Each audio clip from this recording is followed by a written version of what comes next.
saying it's a bad thing, but it's just, Well, I'm never going to do it. Like, I don't fighting. care. I might try. You don't want to play Twisted Metal? I'll just play it on my PS3. I'll get that out of the basement. Yeah, I guess. All right, you guys got that worked out? Or is this, No. do we need to go to fisticuffs before we start the show? Because we're just getting going right now. Hello, everyone tuning in. This is Close to the Metal. This is our weekly show where we talk about computing and get in depth into topics. And we really want to hear what you want to talk about, what you want to comment on. Hop into the video right now. If you're watching on YouTube, if you're listening via podcast, you can always email in or comment on the post and let us know what you think. We're going to be covering Deus Ex, the Divided Mankind, which is the brand new game out. We've got a ton of stuff that we're going to talk about with it. Before we get to that, though, I think we should introduce our combatants here to the right. I'm your host, Craig Nibbler, and I'm Brad Burke. And on the end, I am Matt Smith. Matt Smith. So you guys were just fighting over PC gaming on consoles, or?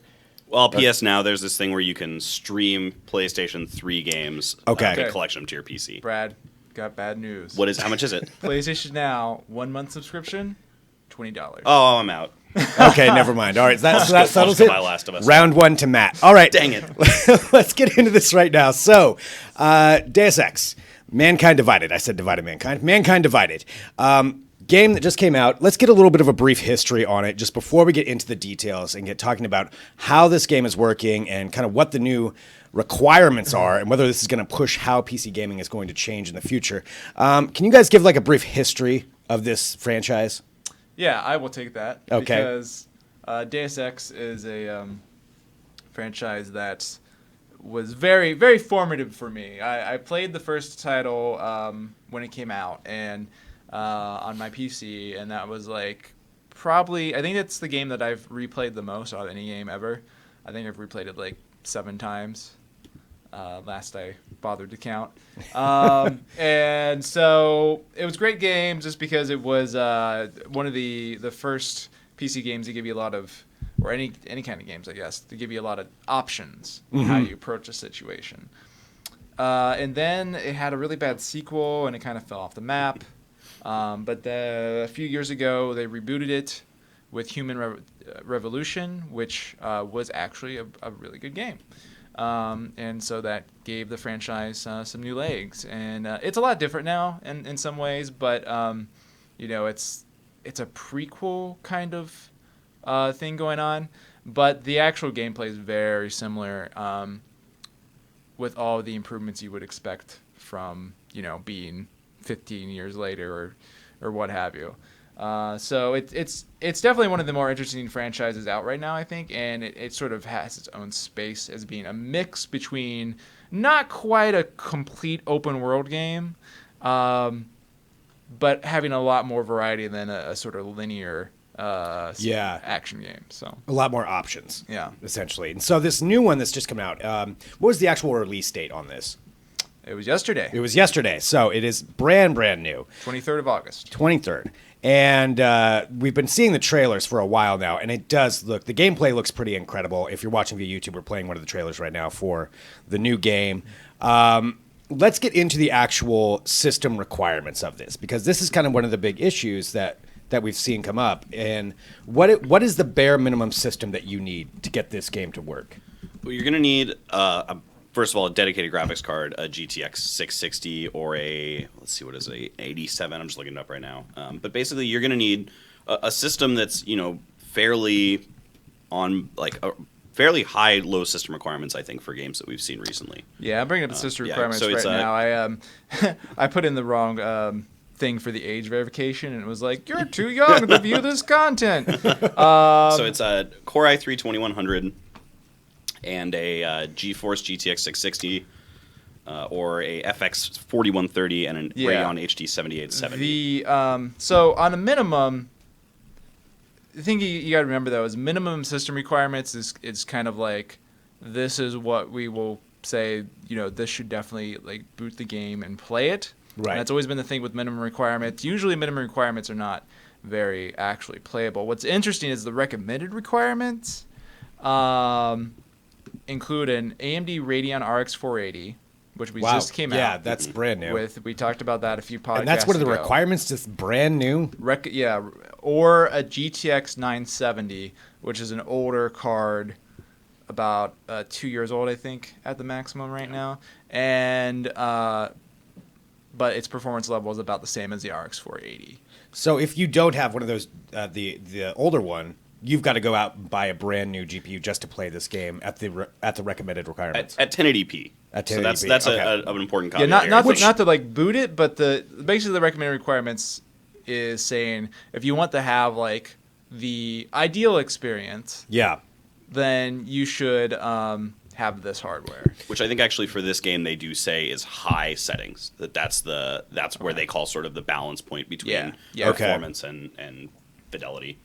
Which, I mean, it's a beautiful looking game. I mean, as far as the graphics, as far as how it's all set up. But that just seems like that's a bit of a detriment if you're just looking to get into this game. I mean, why would you not want to have the highest end? Right. Well, I And think you have part to of that purchase all of these, extra things. part of it isn't just performance. Part of it Yeah. is as a feature set and a supported feature set. Gotcha. And especially these new generations of cards tend to support newer versions of OpenGL, DirectX, even though we'll get to that. And Yeah. and it becomes more of a it's a features included features, which is the same issue. Not to get too off topic, but No Man's Sky was having some issues on certain processors and certain graphics card because they didn't fully support like OpenGL 4.5 that they were using. Okay. Yeah. It's interesting to see just how high these system requirements are for recommended because I think this is among the highest we've seen so far for recommended system requirements. So they're really pushing what PC hardware can do with this game, which is interesting because it's a cross-platform title and not the kind of game I think a lot of people really previously had expected to come out and be like, whoa, like this is really going to be a potentially graphically demanding title. Yeah. Usually, like this kind of game, cross-platform game, is going to, well, it's going to go one of two ways. Either it's going to be like not that impressive graphically, and it'll run okay on a whole lot of things, or it'll look pretty nice and be horribly optimized, and then just like need really powerful hardware because they didn't bother. Assassin's Creed games. Yeah, so, or Batman, the last Batman game, for example. But this appears to be a case where they both, like, optimized it, and it still needs, like, really powerful hardware to actually run smoothly and get all those settings turned up. Yeah, and I think to what you're saying there, too, like, we expect, when a new Crysis game comes out, we expect it to be really demanding. That's a PC-first title, a PC-only title, and it's really like, it's going to, use up all your system's memory and all this stuff. And I didn't expect that when we went into the performance guide for this game at all. I was like, it's Deus Ex, it'll run fine, I'm sure. And it was immediately like, wow, this is taxing our brand new, laptop with a GTX 1070 in it. Like, it was, And how do they compare the Crysis 3? Compared to Crysis 3, it's actually more difficult to run. So that was like one of the standout things. Yeah, at maximum detail. At maximum detail. So at least our frame rate at let me get this. I don't want to misquote my own numbers, but our frame rate at very high settings in Deus Ex with no MSAA on was lower than our frame rate for Crysis 3 with 8 times MSAA in very high settings. So it's a really difficult game to run. Yeah, and It's got a Crysis really high 3 rating. has for a long time been the most difficult game to run in our test suite that we usually run when we do benchmarks of video cards or gaming systems. Mm-hmm. By a long shot, too. Like we'd often have to make the closest exceptions. one? I Fallout mean, 4? Or? maybe Fallout 4 after that. I think Fallout 4, but we're talking about like oftentimes Fallout 4 or Battlefield 4 is another game that I think a lot of times it's really nice looking. People see it as being demanding, and that game will usually run 40-50% better on a given system than Crysis 3 at its maximum detail level. In our reviews, we often sort of have to make an exception that we'll say like this system can run all of the games in our test suite at over 60 frames per second. With the exception of Crysis 3, which it hits like 21, and that's just that seems to be sort of the trend that we've seen until now. We've tested a few 1080, 1070 systems that have been really impressive and have managed to get much higher scores, 40, 50 frames per second. But this is, I think, a kind of a new level of challenging to run. Whether and I don't think it's a lot of it. I don't think it's due to, like you were saying, poor optimization. It's a really, really nice looking game. Yeah, it does. I mean, it is. It looks great. Mm-hmm. Comment here in the chat on YouTube says that it looks like the Deus Ex Mankind Divided is a bad port on the PC. No, you just have to turn your MSAA down and it'll run fine. So there you Just go. turn MSAA off. Everyone is saying it. This is something that tends to happen with games. Someone was pointing this out the other day, that it's like if you go on the Steam page for Mankind Divided right now, the reviews are all either, great, hey, look, it's working, the game's running great, I turned off MSAA and now it's smooth. Or, I hate you, you're the worst, it won't run on my computer, which is brand new, and screw you. And that seems to be like, nobody's even talking about, like, the game. Like, nobody's like, hey, this game is fun, or the story's not. It's just all about complaining about whether it's not running or DLC, or saying it is running. Screw you, I don't know what you're talking about. Yeah. I mean, did this just kind of hit everybody by surprise by how complex it is to be able to play this game? Yeah. Yeah, I think so. And as far as it being a bad port, there's two issues with it being a bad port. One is the optimization thing, which I talked about previously with like Assassin's Creed games, and those always being really poorly optimized. Well, I've seen Deus Ex Mankind Divided, and it looks gorgeous. Like, it is a really nice looking game. So it looks to me like it probably should be as demanding as it is. The other part of it, though, is the are there bugs? Does it crash? Hey, like, we haven't had any problem with it so far. I haven't heard a lot about that in reviews that I've read, but it's kind of hard to say for sure just based on our experiences, because we've run on a few systems, it ran fine. That doesn't mean it's going to run fine for you. That's always sort of something you got to deal with when you're buying any new game on a PC. So Yeah, and I think this has been interesting too, to see people saying, I shouldn't have to turn off MSAA. I have a 1080, I shouldn't have to turn these things down. And I think it's important that the game does do that. You really have some strong feelings about this. I do. I've been reading up a lot. I've been spending the last week, playing with the game. You've seen some comment boards. I'm imagining that. Yeah. Okay. All right. Well, mostly just the Steam. I'm looking at the Steam reviews, but God dang it. I think it's important that games, even though we've been talking about like a graphical fidelity sort of plateau that we're starting to reach, where we're saying, like, especially at 1080p, the level of detail that we're reaching is kind of above what most people need. Yeah. A lot of indie games are reverting to simpler graphics, and I think it's still important to push ahead and say, like, sometimes, like, the game looks beautiful with MSAA off, and if your computer can really handle it, then, like, turn it up and you're going to get a way cooler experience. But 2-3 years down the road, this is a Deus Ex game, and people are still going to be playing it. I mean, these are really popular titles. And, 2-3 years down the road, when we've got 11 series and RX1 or whatever, it's going to be more manageable, and people are going to appreciate that, I think. Yeah. Yeah, I would agree with that. And, as far as the it being difficult to run on, like, a 1080 or something, it's, games get more demanding over time. And I don't think it would actually be, difficult to run on a 1080. But, like, maybe you got like a 980 Ti or, an old 970, and that used to be the king of the hill for mid-range. Hey, hardware does get out of date, and this game isn't necessarily alone.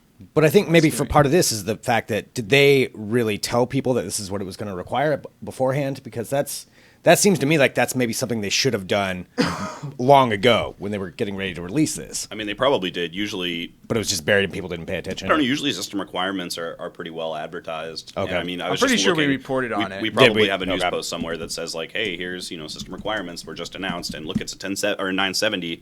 That's interesting. Yeah, okay. But it's not necessarily the kind of thing that people are, I think, going to. I don't know. I don't think people necessarily pay attention sometimes. To that part of it, especially if you do have like a 970 or something. You probably just assume that you can play it. I mean, like, until very recent, I have a 980 in my PC, and until very recently, I've not bothered to really care about any settings, because with the exception of something like Crysis 3, just turn everything up, turn it up. On my 1440p monitor with I got 1440p monitor with G-Stink. Don't NVIDIA, don't listen to that. Tune that part out. It's the G-Stank. G-Stink. And on that monitor with that card, who cares? Well, until very recently, it didn't matter. And now suddenly it does. And I have to admit, I mean, like, I'm kind of like, oh, whoa, like, this sucks. Like, because I know, like, I got a 980, I'm going to load this game up, and I'm going to try and put everything up the high, and, like, it might not hit the 60 frame per second average. And, oh, man, now I got to buy a new video card, don't I? But on the other hand, like, if you want games to look gorgeous, like, this is what happens. So. Eventually, this is how everything's going anyway, so you might as well you're going to have to upgrade at some point. Yeah. Well, let's talk about, get into the DirectX side of it, and that this doesn't have Direct 12. Is that right? No, but it is coming. It's coming. So it doesn't support DirectX 12 yet. That's sort of, yeah. So how is that going to affect the gaming on that side? For now, I don't think anyone's really going to care.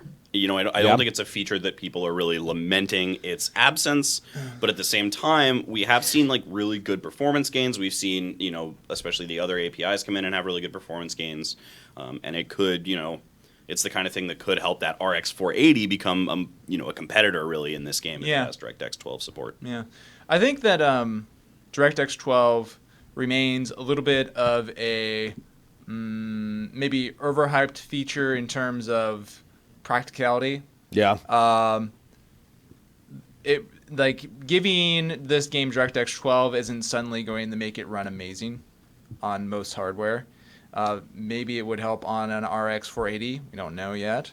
But with some of the other games that have had the option for DirectX 11, DirectX 12, like for example, Tomb Raider games, those have actually oftentimes performed worse with DirectX 12 really than with DirectX 11, or about the same. And we're not talking about like huge gaps, but you know, it's not like adding DirectX 12 mode suddenly made the game run amazing and it fixed everything. And it's also not the case that suddenly made the game look gorgeous and added all these features. Really, I think developers are still developing with DirectX 11 as the primary target. And if they can add in this or that thing with DirectX 12, that's great. But we're not really at the point where DirectX 12 is what people are developing for. And so the fact that this doesn't have it doesn't really have a big impact on either how it looks or how it performs. So it's nice they're going to add it, and maybe we'll see a little bit of a difference with some cards once it's there. But that's not something that if you're a PC gamer and you're looking and you have like a new card and it's like, oh, it doesn't support DirectX 12, like it's not it's not something worth getting angry over. And you'll probably have it in a month anyway. So okay, so they will be offering the update on that. Yeah. I think it's kind of like the difference between like a 3D movie that's shot in 3D and a 3D movie that's up converted, where they're sort of like, well, now it's DirectX 12, but it's like, well, yeah, but when you look at a game like Ashes of the Singularity, they're using the tools that are new to sort of like flex that system, and that's why you see performance gains. And in this case, it's like, well, now it's DirectX 12, but it's like, yeah, but you're not really you might use some features like now, right? Oh, explosion, like particle effects are better, or maybe a little. Well, that 3D comparison, that's actually a good way to look at it, because for me, I don't know, the ones that are upgraded to 3D, it's just not. No, it just it's definitely doesn't not work. the same thing. No. And there's also some titles that aren't like some movies you wouldn't really want to see in 3D. A drama, like you probably don't need it to be in 3D, right? And I don't think that Deus Ex is the kind of game that would benefit hugely from the biggest additions in DirectX 12. The DirectX 12's biggest thing performance-wise is it can greatly reduce when you have like tons of objects on the screen. It can greatly reduce the performance impact of that. But this isn't really a game that does that. It is more open world than previous titles in the franchise, but still compared to something like Hitman, even, never mind Ashes of the Singularity, it's just not in that league. Yeah, let's take a look at that, comparing it to some of these other games. You mentioned Hitman, you mentioned Rise of the Tomb Raider. Yeah, I wanted to talk about some of these games because it's the examples of what we were talking about with PC games getting more and more difficult to run. Yeah. And this was to provide evidence that this is not just like a problem with this game. It's a trend. It's starting to become a trend now. It seems like it's getting to the point there's just no way you can have a multi-purpose computer at your house that you use for your regular, computing, whatever it is that you're doing, and play games on it without having a separate system. I mean, is that what we're heading towards? It's kind of like part of it is I think that there's these sort of bursts of improvements in graphics we see sometimes. And it seemed like maybe 5 years ago, graphics were kind of like getting a little stagnant.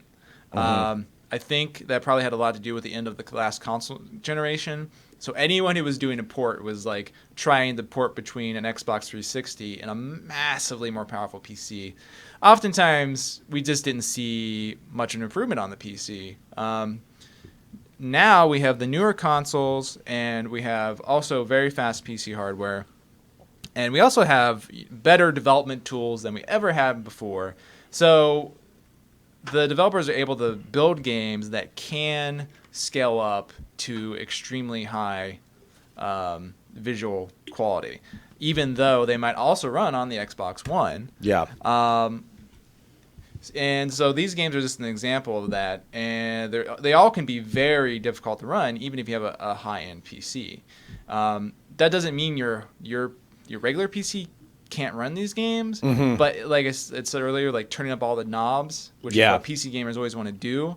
Yeah, if you've got like a 960 or something like lower than that, like a 750 Ti or something, no, you can't turn up all the knobs. It'll probably run, but like you'll be doing like console quality settings, which is okay, but it's not like probably what a PC gamer is going to declare themselves a PC gamer. Right. If you give yourself that title, you're going to be looking for something a little bit higher. Okay. Well, and you mentioned like Grand Theft Auto 5 was one of the ones also that's kind of along those lines. Yeah. Let's talk about a little bit more in detail about some of the results for some of these games. This is comparing it. The show that's not a fluke with Mankind Divided. So Hitman from Tweaktown's performance review of Hitman. DirectX 11 at maximum settings. So let's say, and they didn't do these on the latest cards because they weren't out yet, but let's say you got that 970, right? We mentioned the GTX 970 as being a minimum required card. Kind of the base.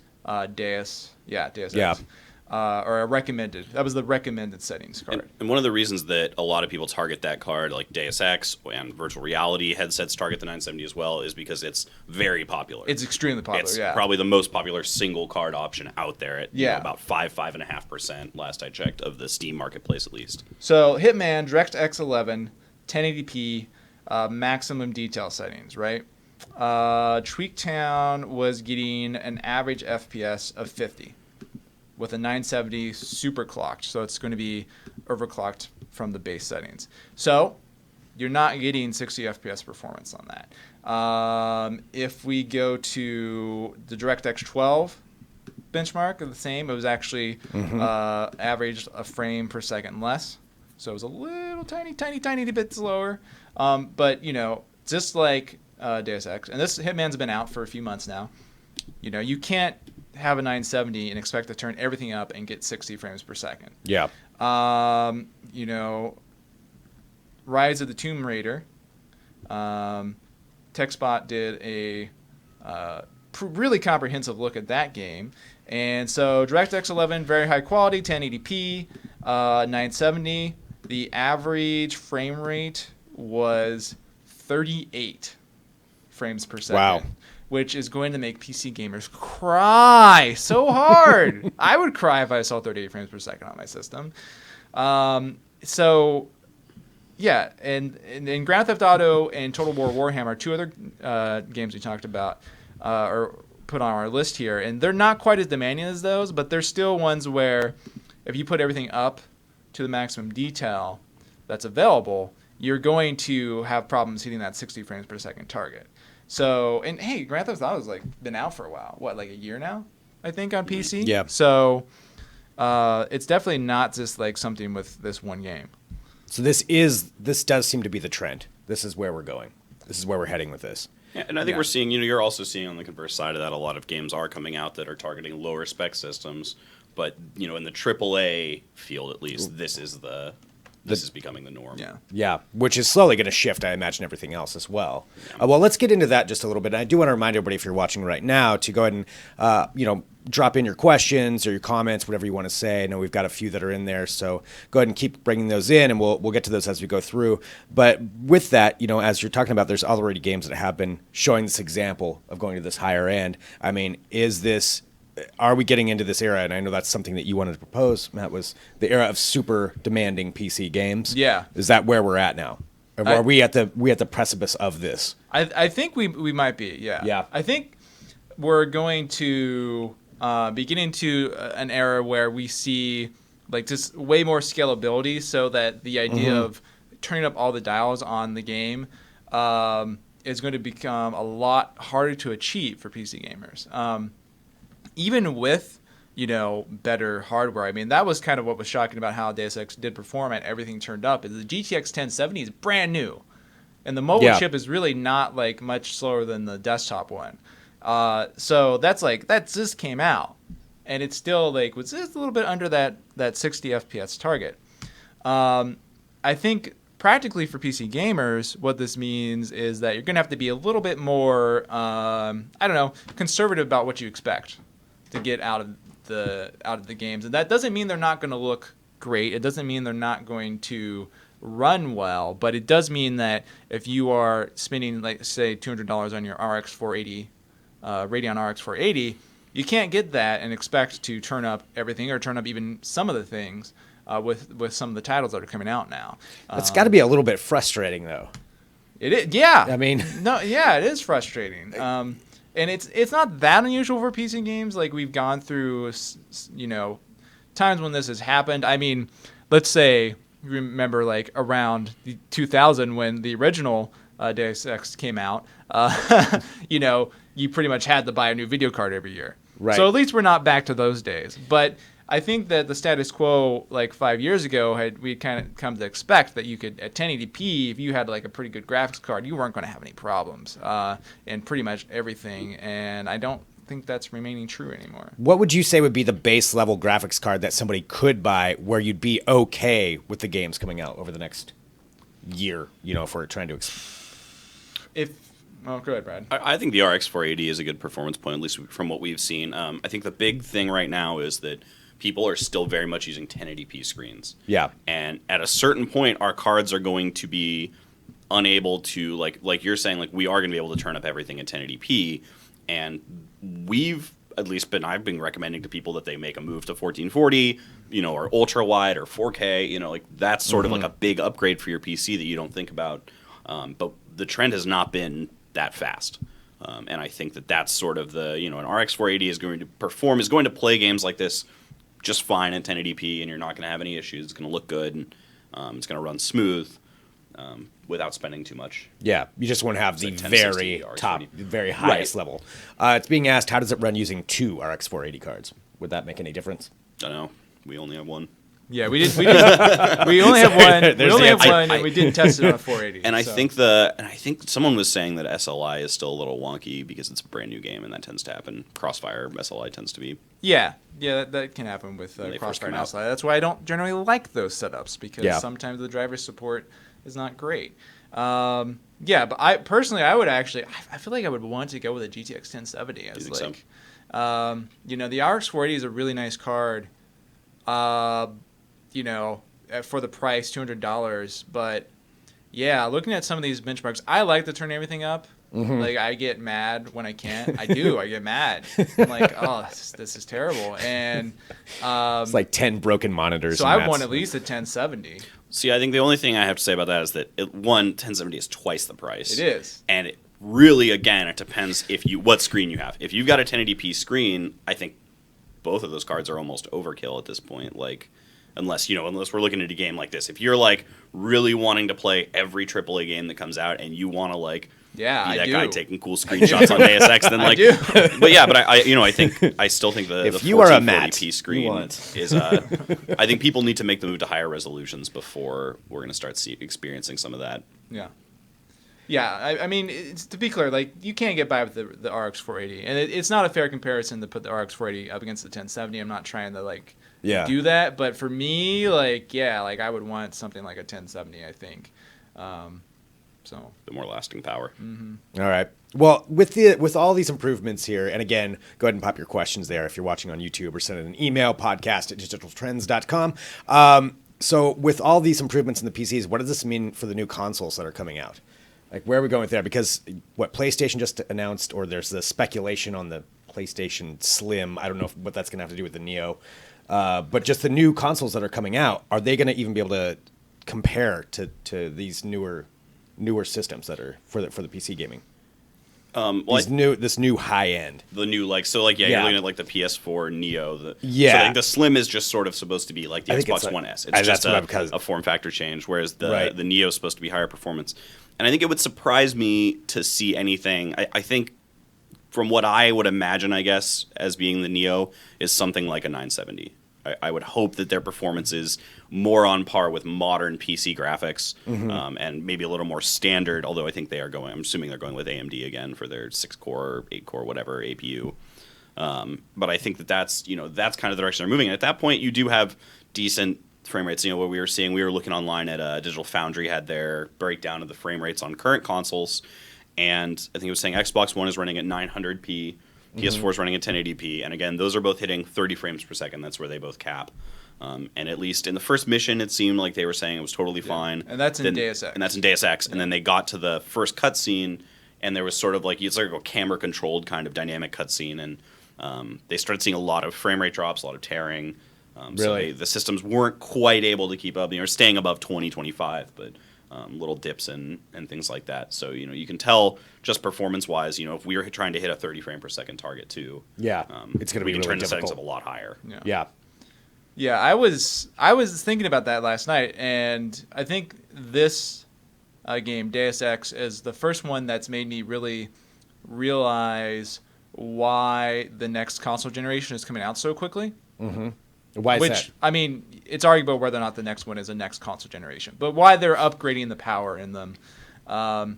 And that's because with the performance on the current consoles of this game, it's not great in some ways. Like, okay, the PlayStation 4 is running at 30 FPS and, missions generally, but yeah, like when you get into the open world areas, there's some hitching there. There's some frame tearing because you're going down some cases to like 23, 22 frames per second in the very worst instances, and that's momentary, but like it's noticeable, and also you can notice the lack of responsiveness that happens as the frame rate slows down. It kind of makes the entire responsiveness of the game more sluggish. And also, I mean, the game's not even running on consoles at anything approaching, the very high. I don't think that there's been a definitive analysis at what exactly is the settings the consoles are running on. But looking at the comparisons and looking at them side by side, it's pretty obvious that there's some big differences. Like you can see one thing that's like really noticeable is when you have a maximum setting PC running it, there's all these little shadow details. And this game has a lot of like complex geometry and a lot of little like pieces to it. And you can see all the shadows really clearly when you're playing on PC and you got everything turned up. On the consoles, those are very blurry, fuzzy, not really as noticeable, not really as well defined. It takes a lot of the sharpness out of the image and out of the artistic representation of like what's in some cases a very complex geometry that's in these levels. And hey, these consoles have only been out for like 3 years. Yeah. So like, and they're already being outdated. Yeah, it's already starting to look like they are struggling to hit both performance and graphical targets. So hey, like I guess we do need these upgrades, and we need them pretty soon. But with the upgrades, is that even going to be enough if everything's trending towards the super high end? Can the console compete with the PC in that aspect, or even come close to being on par? Do you think it's possible? What I really think is that when they come out well, I mean, the Neo's supposed to be out soon, and the like Scorpio November-ish next year or- at the end of the year. I think we're probably going to see another round of, consoles are so great, PCs are kind of blah, because I do think that when they come out, I mean, they're going to, I think, more than double the performance availability of the graphics side of it. Mm-hmm. So that's going to be pretty impressive. I think it is going to look pretty nice. So it's not dead yet. No. The question is going to be, how that pans out over time. Usually the answer is that when consoles come out, they are their most impressive relative to the PC, and then that quickly starts to fade. But and I think, from a value perspective this time around, consoles are going to be, the Neo and them, they're going to be expensive. They're going to be, I think, $400 or more, I would guess, on both sides. And at this point, PC hardware is getting cheaper and cheaper. Processors you can buy older and older processors and still be fine. Graphics cards, you're looking at like the RX 460 for like $100. You can really start to be able to undercut console prices if they go up again.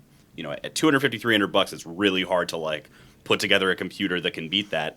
But if you're trying to spend $500 on a PS4 Neo, that battle's a lot easier to say like, well, I can put together a pretty decent gaming PC for $500. Wow. So that gets into the range then, where that is a possibility. Although we can't all build computers like you can. That's a problem. yeah, But I'll help you if you it's let me. unfortunate for the rest of you. Yeah. Well, all right. So bottom line though, the new game, yay or nay? Pro, as far as just gaming itself. I haven't played it. You haven't played it. I've just spent time Okay. benchmarking I've been reading it. Yeah, honestly, like we have both not actually like had enough of an experience playing the game. Yeah. I will say I'm going to buy it, and I also will say that our review of it was an 8 out of 10. Yeah, I did see that review. It was pretty good. We have a review on digitaltrends.com, and we gave it 8 out of 10 and a recommended award. So we do like the game. That is pretty damn good. Well, all right, you can see that review, like we said, at digitaltrends.com, and there's several different articles on this, and just kind of there's a lot of opinion pieces too on where consoles are going. So if you want to explore that more, definitely go to the website and take a look at all of those. And we do this show every week, every Wednesday at 10 a.m. Pacific time. Not sure what next week's topic is going to be, but if you have an idea or something that you want us to go into, we usually focus on one thing. You can send in an email, podcast@digitaltrends.com. Let us know what you want to talk about. And we'll also have the audio version of this going up very soon that'll be available. So it'll be as a podcast also. And you can check that out and subscribe and tell your friends and share the video. And we will see you next week with another episode.